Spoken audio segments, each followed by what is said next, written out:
Hello everyone, দেখো প্রশ্নে কি বলেছে নিচের কোন সেটটিতে সকল যৌগগুলির বন্ধন ক্রমের মান 2.5 বলেছে।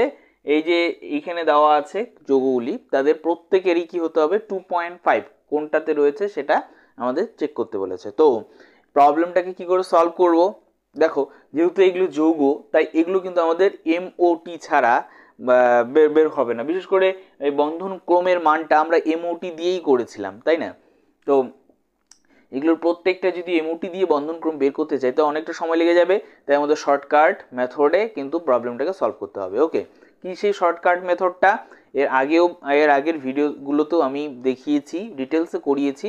এখন কিন্তু তত ডিটেলসে করাবো না, আমরা একদম সরাসরি উত্তরটাকে বের করার চেষ্টা করব। ঠিক আছে, তো দেখো একদিকে টোটাল নাম্বার অফ ইলেকট্রন, অন্যদিকে লিখি বন্ড অর্ডার। ঠিক আছে, প্রথমে লেখো 14 দিয়ে 3, এক করে কমাও 13, 12, 11, 10 এমন করে কমাও। এটা 2.5 লিখো, মানে হাফ করে কমাতে হবে, এর আগের ভিডিওতেও বলেছিলাম হাফ করে কমাও, এরকমটা হবে। এদিকে বাড়াও 15, 16, 17, 18 করে, আর এখানে 2 পয়েন্ট মানে হাফ করে কমাতে হবে। 3 ছিল তো 2.5 টু 1.51। কি করতে হবে, দেখতে হবে কোথায় কোথায় টোটাল নাম্বার অফ ইলেকট্রন, মানে অ্যাকচুয়ালি কি হয়, টোটাল নাম্বার অফ ইলেকট্রন যদি আমি জানি তাহলে পরে তার বন্ড অর্ডারটা কি হবে এরকম ভাবে কিন্তু আমরা বের করতে পারি। যেমনটা ধরো এখানে প্রথমেই দেওয়া আছে N2 প্লাস দেওয়া আছে, তাই তো, N2 উপরে প্লাস। এবার N মেন নাইট্রোজেনের অ্যাটমিক নাম্বার কত বা ইলেকট্রন কটা থাকে? টোটাল নাইট্রোজেনের ইলেকট্রন থাকে 7টা, তাই তো। তাহলে দুটো যেহেতু আছে তাহলে 7+7, একটা প্লাস আছে, প্লাস কথার মানে কি ইলেকট্রন শর্ট আছে। কটা ইলেকট্রন শর্ট আছে? একটা, তো -1 লিখে দিই। তাহলে কি হলো টোটাল 7 দ্বিগুণ 14, 14 থেকে 1 বিয়োগ মানে 13, তাই তো। যেহেতু এটা 13 হলে পরে আমাদের বন্ড অর্ডার কত হয়? এই দেখো টোটাল নাম্বার অফ ইলেকট্রন যখন 13 তখন বন্ড অর্ডার কত? 2.5। দ্যাট মিন N2 প্লাসের জন্য বন্ড অর্ডার কিন্তু 2.5। ক্লিয়ার?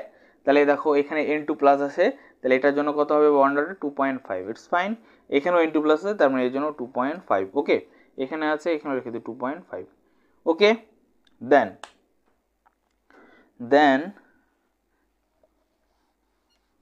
এখানে যাই Cn মাইনাস। ওকে, Cn মাইনাস কার্বন, এর অ্যাটমিক নাম্বার কত? 6, তার মানে টোটাল নাম্বার অফ ইলেকট্রন কত? 6। ওকে, নাইট্রোজেনে কত? 7, এর আগে দেখেছিলাম অ্যাটমিক নাম্বার 7, তাই তো, নাইট্রোজেনের অ্যাটমিক নাম্বার 7।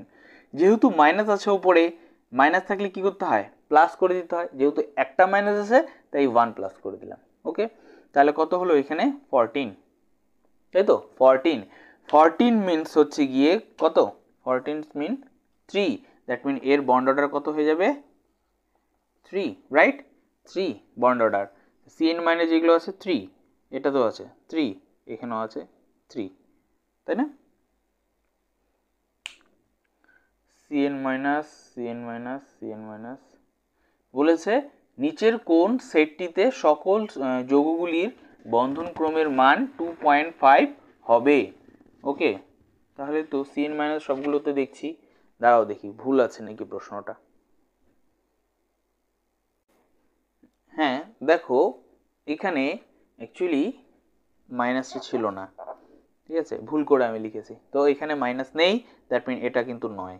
ওকে, তাছাড়া বাদ বাকিগুলো কিন্তু Cn মাইনাস, আর প্রত্যেকের ক্ষেত্রে কিন্তু 3 হয়ে যাবে বন্ড অর্ডার। ওকে, তারপরে দেখো কি আছে, O2 প্লাস আছে, O2 প্লাস। ওকে, অক্সিজেন রয়েছে, অক্সিজেনের টোটাল ইলেকট্রন কটা? 8টা হয়, অ্যাটমিক নাম্বার যেহেতু 8, তাহলে দুটো আছে 8 + 8। দেখো এখানে কি আছে? প্লাস আছে, প্লাস থাকা মানে কি একটা ইলেকট্রন শর্ট আছে, রাইট? তাহলে পরে কত হবে? 8 দুগুণ 16 থেকে 1 বিয়োগ, that mean 15, right? So bond order will be কত?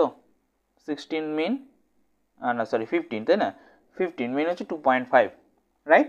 তার মানে এটারও কিন্তু 2.5। ওকে, ও টু প্লাস আর কোথায় কোথায় রয়েছে, এখানে রয়েছে 2.5, আর নেই, রাইট। যাই হোক, তারপরে দেখো তাহলে এই যে O2 প্লাস আছে, দেখো এটাও কিন্তু 2.5, রাইট। আচ্ছা ওকে, এবার তাহলে চেক করা যাক নেক্সট। তার মানে এই সিরিজটা তো হবেই না, সবগুলো চেক করলাম, এখানে 3 থাকার জন্য এই সিরিজটা কিন্তু কাটা, রাইট। ওকে, নেক্সট বি নাম্বারটা দেখো, বি এর জন্য এটা তো হয়ে গেল, এটা হয়ে গেল, এবার এনওটা বের করি। ওকে, নাইট্রোজেনের কত, নাইট্রোজেনের কত 7 ইলেকট্রন, তাই তো। অক্সিজেনের কত 8, বাস হয়ে গেল। তাহলে 8 and 7 হচ্ছে গিয়ে 7 × 14 একে 15, এটা যেহেতু 15 তাহলে এর কিন্তু বন্ড অর্ডার কত হয়ে যাবে 2.5, তার মানে এটাও 2.5। ওকে, কিন্তু এখানে 3 থাকার জন্য এটা হবে না অ্যান্সার। ওকে, এটা চেক করা যাক, সিএন, সিএন কার্বনের কত, কার্বনের কিন্তু 6, নাইট্রোজেনের কত, নাইট্রোজেনের কত হবে 7, তাই তো। 6 × 12 13, তাহলে 13 হলে পরে আবার 2.5, সরি 2.5, হ্যাঁ 2.5, দ্যাট মিন এটা 2.5, রাইট, দ্যাট মিন 2.5, রাইট। আর কিছু নেই, বন্ড অর্ডার এরকম করে বের করতে হবে। তাহলে পরে দেখো এটার মধ্যে কিন্তু সবগুলোই 2.5 আছে, তার মানে এটাই আমাদের কারেক্ট অ্যান্সার। এবার এটাও করে নিই, একই সঙ্গে N2 রয়েছে, এখানে দেখো N2 রয়েছে, N2টাও করে নিই। N2 কত, নাইট্রোজেন 7 + 7, দ্যাট মিন 14, 14 হলে পরে বন্ড অর্ডার কত হয়ে যাবে, 14 হলে পরে বন্ড অর্ডার হয়ে যাবে 3, রাইট। তাহলে এই কিন্তু বন্ড অর্ডার 3, যেহেতু এখানে 3 আছে, এখানে 3 আছে, তাহলে এটা হবে না, এটা হবে। ওকে, এইভাবে কিন্তু প্রবলেমটাকে সলভ করতে হবে। দেখো মজার বিষয় হচ্ছে গিয়ে আমরা কিন্তু একটা জিনিস দিয়ে সলভ করে ফেলতে পারতাম, মানে Cn মাইনাস, এখানে যখন 3 বেরিয়ে গেল, দেখো এখানেও 3, হ্যাঁ হবে, তাহলে এখানেও 3 হবে, এখানেও 3 হবে, তাহলে বেঁচে থাকলো এটা, তার মানে এটাই অ্যাকচুয়ালি অ্যান্সার হতো। জাস্ট একটা দিয়ে কিন্তু অ্যান্সারটা আমরা শেষ করে দিতে পারতাম। ওকে, আমি ইচ্ছা করে সবগুলো করালাম যাতে করে তোমরা বুঝতে পারো বা এরকম টাইপের প্রবলেমগুলো আসলে তোমরা সলভ করতে পারো। ওকে, এরকম ভাবে কিন্তু সমাধান করতে হবে। ওকে।